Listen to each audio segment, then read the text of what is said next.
రోహిణి కోసం వచ్చి బాలు సత్యానికి దొరికిపోయిన మాణిక్యం. అసలు ఇదంతా ఎలా జరిగిందనేది వీడియోని స్కిప్ చేయకుండా చివరి వరకు చూడండి.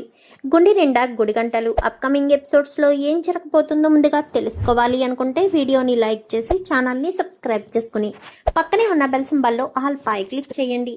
రోహిణి నిజ స్వరూపం ప్రభావతి తెలుసుకోవాలి అని మీరు కూడా కోరుకుంటే కామెంట్లో ఎస్ అని టైప్ చేయండి. ఇంకా శృతి తెలివి తక్కువగా అంటే కావాలని మీనాను ఇబ్బంది పెడుతున్నారు అన్న ఉద్దేశంతో వాళ్ళు తినే డైట్ ఫుడ్లో ఆముదం కలపడంతో ఇంకా తల్లి కొడుకులకి ఇద్దరికి కూడా మోషన్స్ పట్టుకుంటాయి. రాత్రంతా కూడా అర్ధరాత్రి అందరూ లేచి వాళ్ళని పరామర్శించే అంతగా బాగా మోషన్స్ అయిపోయేసరికి ఇంకా మీనా వాళ్ళమ్మని అడిగి కషాయం చేస్తుంది.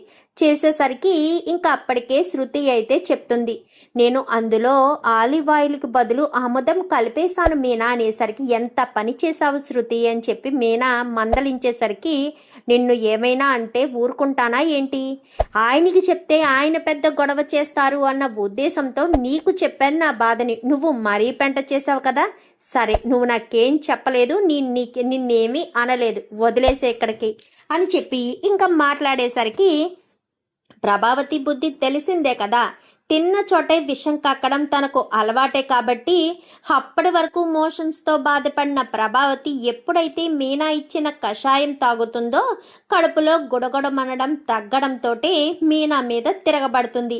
నీ వల్లేనే, నువ్వే ఏదో చేసావే అని చెప్పనేసరికి, బాగుందత్తయ్య, నేనేం చేశాను, చాలా బాగుంది మీరనే మాట, చక్కగా వండి పెడితే కడుపు నిండా తినడం మానేసి డైటింగ్లు అది ఇది అంటూ మొదలు పెట్టారని కానీ, ఏంటే నోరు పెంచి మాట్లాడుతున్నావు అని చెప్పనేసరికి, నువ్వాగు మీనా, అసలు మీకు బుద్ధి జ్ఞానం ఉందా, కడుపుకి అన్నమే తింటున్నారా, మీనా ఏం తప్పు చేసింది, అయినా ఇప్పుడు ఈ వయసులో మీరు స్లిమ్ అయ్యి మిస్ ఇండియా పోటీలకి వెళ్ళాలా ఏంటి, అవసరం లేదు కదా, మరి ఎందుకు మీరు ఎలాంటి పిచ్చి వేషాలు వేస్తున్నారు అంటూ రోహిణి శృతి మాట్లాడేసరికి అందరూ ముక్కును వేలేసుకుంటారు.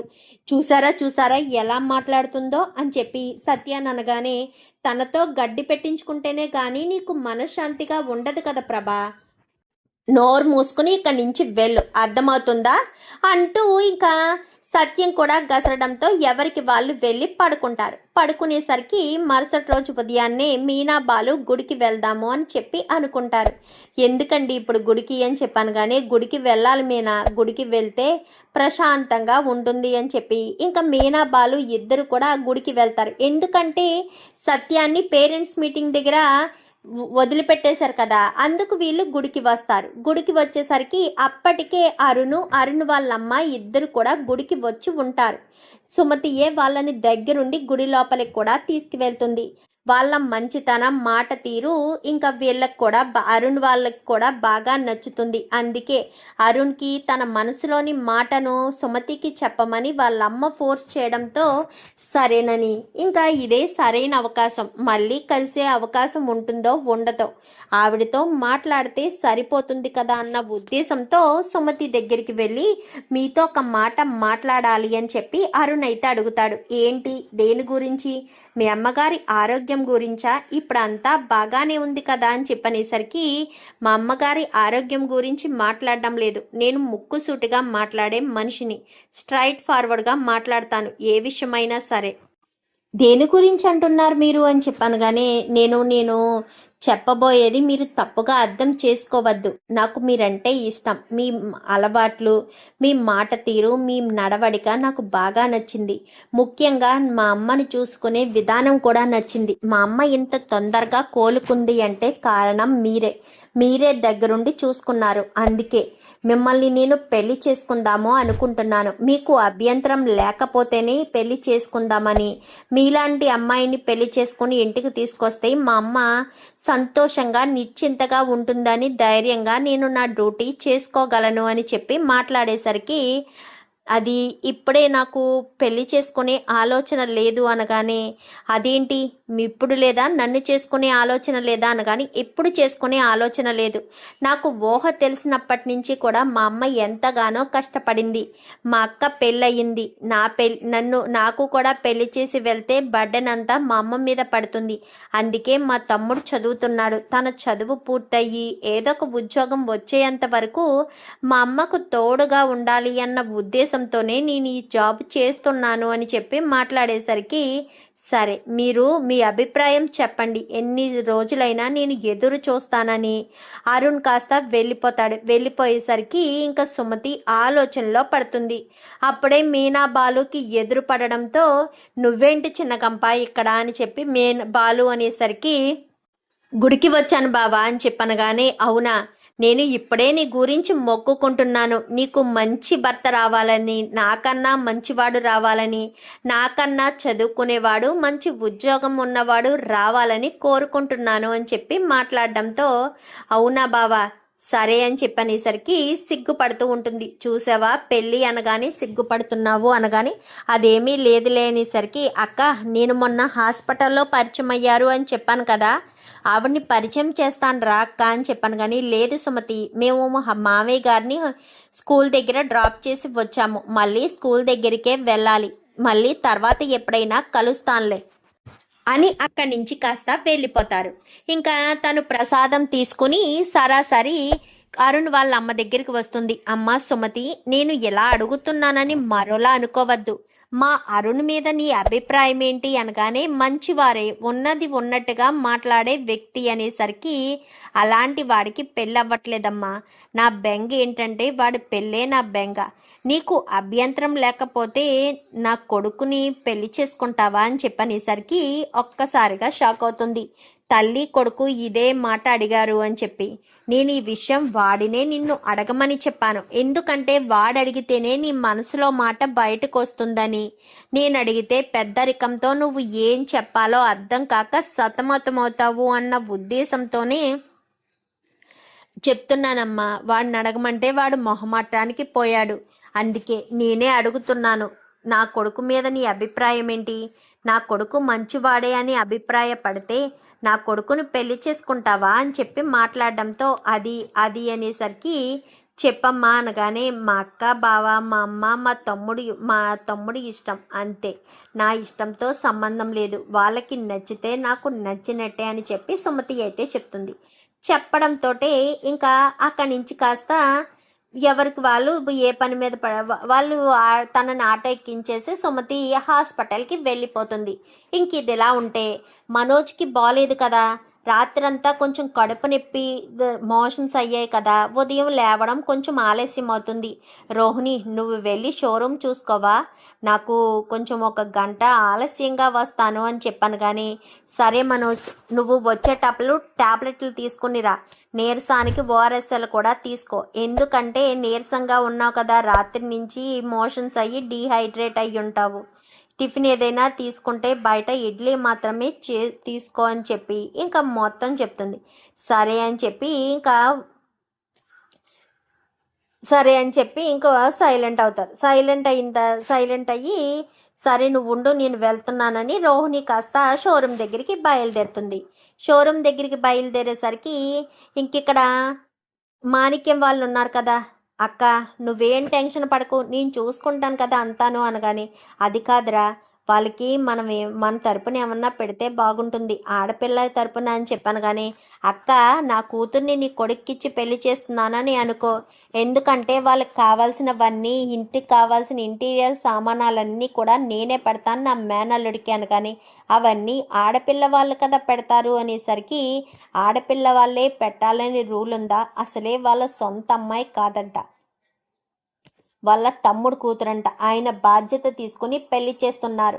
నా మేనల్లుడికి నేను కాకపోతే ఎవరు పెడతారు? అందుకే అవన్నీ నేనే ఆర్డర్ చేసి పెళ్లి రోజు సాయంత్రం కల్లా పంపించమని చెప్తాను అనేసరికి, సరేరా నీ ఇష్టం అనేసరికి ఇంకా అలా మాణిక్యం తన అక్కకు చెప్పేసరికి సరే నీ ఇష్టం రా, నీ మేనల్లుడి పెళ్ళి నీకు ఇష్టం వచ్చినట్టు నీకు నచ్చినట్టు చెయ్యి, వాడు సంతోషంగా ఉండడం కంటే నాకు అంతకు మించి ఏం కావాలి అని చెప్పాను. కానీ సరే అక్క నాకు చిన్న పనుంది నేను వెళ్తాను అని చెప్పి ఇంకా మాణిక్యం కాస్త బయటకు వస్తాడు.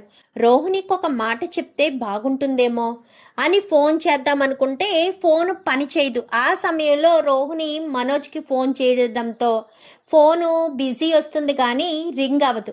రింగ్ అవ్వకపోవడంతో ఏంటి రోహిణి పాప బిజీగా ఉన్నట్టుంది, సర్లే హో అక్కడే ఉంటుంది కదా అని చెప్పి ఇంకా అక్కడికి షోరూమ్ దగ్గరికి వెళ్తే సరిపోతుంది. అయినా ఇప్పుడు నేను ఇలా వెళ్తే గుర్తుపట్టేస్తారు కదా, హెల్మెట్ పెట్టుకుని వెళ్దామని తింగరోడు తెలివిగా ఆలోచించాడనుకుని హెల్మెట్ పెట్టుకుని సరాసరి వే మాట్లాడుతూ వేరే వాళ్ళతో మాట్లాడుతుండగా హెల్మెట్ పెట్టుకుని ఎవరో వచ్చారండి, కస్టమర్ వచ్చారని గబగబా కస్టమర్తో సార్ చెప్పండి అని చెప్పి ఇంకా హెల్మెట్ పెట్టుకుని రోహిణి దగ్గర దాకా వస్తాడు. సార్ చెప్పండి ఏం కావాలి, ఆ హెల్మెట్ తీయండి సార్, బండి మీద అయితే హెల్మెట్ ఓకే, ఇక్కడ హెల్మెట్ ఎందుకు పెట్టుకున్నారు అనేసరికి మనోజ్ లేడు కదా అని చెప్పాను. కానీ మనోజా ఇంకా రాలేదు సార్, ఆయన మీకు బాగా తెలుసా, ఆయన దగ్గర మీరు ఎప్పుడైనా ఏమైనా తీసుకున్నారా, ఇప్పుడు ఏం చూడడానికి వచ్చారు అనేసరికి అయితే షోరూంలో మనోజ్ లేడు కదా అని చెప్పాను. కానీ లేరు సార్, వస్తారు, ఒక అరగంటలో వస్తారు అని చెప్పి రోహిణి కాస్త చెప్పడంతో వెంటనే హెల్మెట్ చేస్తాడు.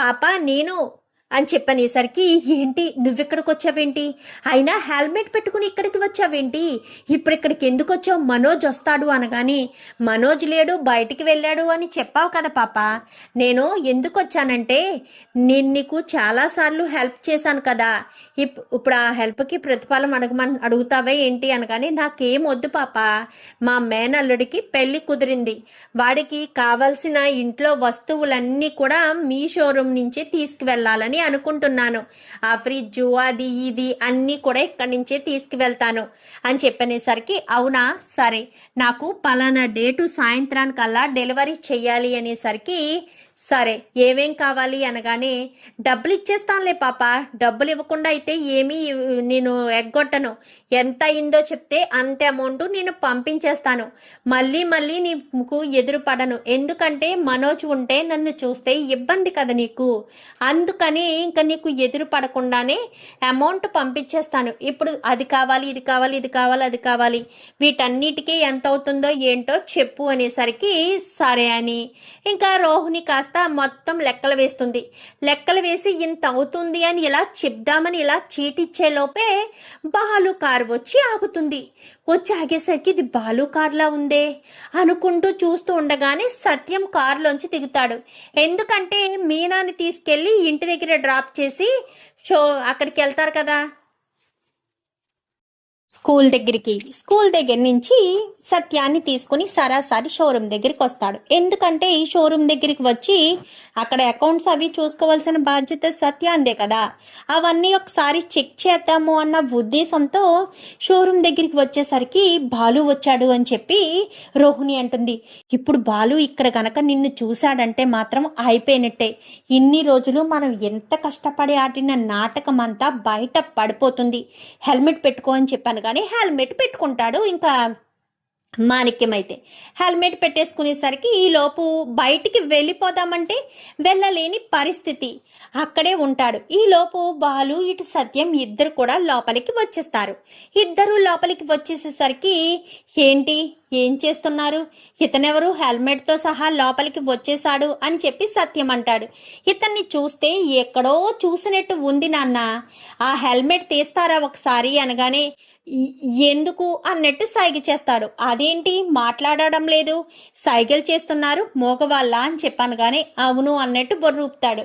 మోగవాడవైతే నువ్వు ఇక్కడికి ఎలా వచ్చావు, నువ్వు సైగలు చేస్తే ఆవిడకి అర్థం కాదు కదా, మోగవాళ్ళు సైకిల్ చేస్తే అర్థం చేసుకోవాలంటే కొంచెం తెలివితేటలు అయినా వాళ్ళకు కూడా తెలిసి ఉండాలి.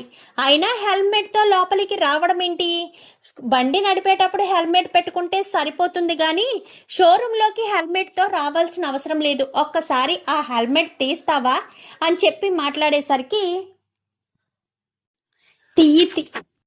తీయను అన్నట్టు బొర్రూపుతాడు. ఒక్కసారి తీయండి చూస్తాను, హెల్మెట్ వెనుక ఉన్న ఫేస్ ఏంటో నేను చూడాలి కదా అని చెప్పి మాట్లాడేసరికి ఎందుకు అన్నట్టు సైగ చేస్తాడు.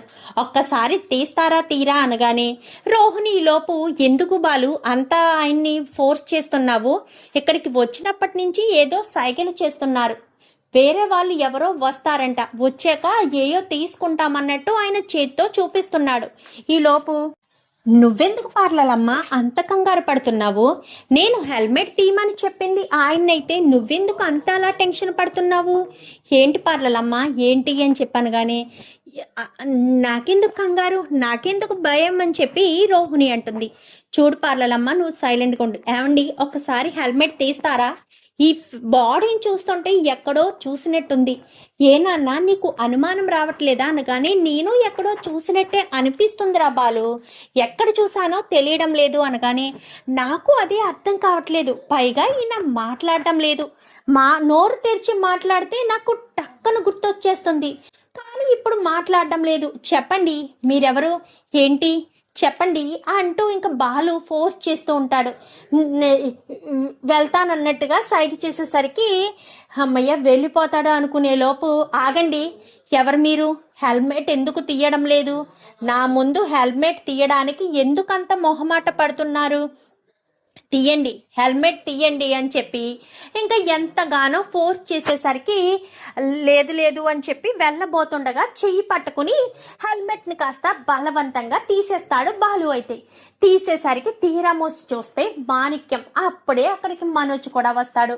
మనోజ్ కూడా వచ్చేసరికి ఇదేంటి ఈయన హెల్మెట్ పెట్టుకుని వచ్చాడు లోపలికి అంటే హెల్మెట్ తీసే సమయంలోనే వచ్చేసరికి, ఎందుకంటే గుర్తుపట్టేస్తాము అన్న ఉద్దేశంతో హెల్మెట్ పెట్టుకుని వచ్చాడ్రా ఈ మేకమామ అని చెప్పి ఇంకా బాలు అంటాడు.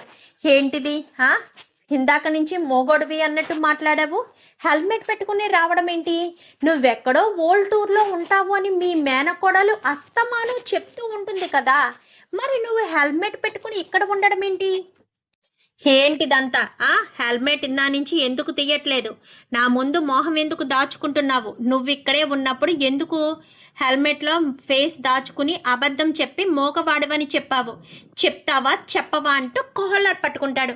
రే బాలు ఏం చేస్తున్నారు అనగాని ఒక్క నిమిషం నాన్న నిజాన్ని రాబడుతున్నాను, ఇప్పుడు గనక ఈయన నిజం చెప్పకపోతే మాత్రం అస్సలు ఊరుకోను అనేసరికి బాలు నువ్వేం చేస్తున్నావో తెలుస్తుందా, నువ్వు ఆగు పార్లలమ్మా, మీ మామయ్య నా ముందు ఎందుకు మొహం దాచుకోవాలి, తను మోగవాడు అంటూ ఎందుకు అబద్ధం చెప్పాలి, తను నాకు ఎక్కడ దొరికిపోతాడు అన్న భయంతో నువ్వెందుకు ఉండాలి, చెప్పు పార్లలమ్మా ఏంటిదంతా, నాటకం ఆడుతున్నారా, పిచ్చి పిచ్చి వేషాలు వేస్తున్నారా ఏంటి, ఆయన అబద్ధాలు మోసాలు చేయవలసిన అవసరం ఏముంది, అబద్ధం చెప్పి ఇప్పటి వరకు మోగవాడిలా ఎందుకు నటించాడు, ఏంటయ్యా ఏంటిదంతా, ఇప్పటి వరకు మోగవాడిని అని చెప్పావు, ఇప్పుడేమో ఈ హెల్మెట్ వెనకాల ఉన్నది నువ్వు అన్న విషయం తెలిసాక ఇప్పుడు మాట్లాడుతున్నావేంటి, అంటే ఏదైనా నిజం దాస్తున్నారా అనగాని నేను చెప్తున్నాను కదా నాన్న, పార్లలమ్మ అబద్ధాలు చెప్తుందని మోసాలు చేస్తుందని అని చెప్పనేసరికి బాలు నేనేం అబద్ధం చెప్పాను, నీ కంటి ముందు కనిపిస్తే ఎప్పుడొచ్చావో ఏంటి అని ప్రశ్నలు అడుగుతావని మా మామయ్య ఫేసును చూపించలేదు, నేను ప్రశ్నలు అడిగితే అంటే నేను ప్రశ్నలు అడుగుతాను అని చెప్పి హెల్మెట్ పెట్టుకున్నాడా, హెల్మెట్ పెట్టుకోవాల్సిన అవసరం ఏముంది, నేను ప్రశ్నలు అడిగితే తను సమాధానం చెప్పకపోవడం ఏంటి, ఏంటి విషయం, వెంటనే ప్రభావతమ్మకు ఫోన్ చేసి ఇక్కడికి రమ్మని చెప్తాను, అప్పుడు ఇక్కడే తేలుతుంది విషయం అని చెప్పి ఇంకా బాలు అంటాడు.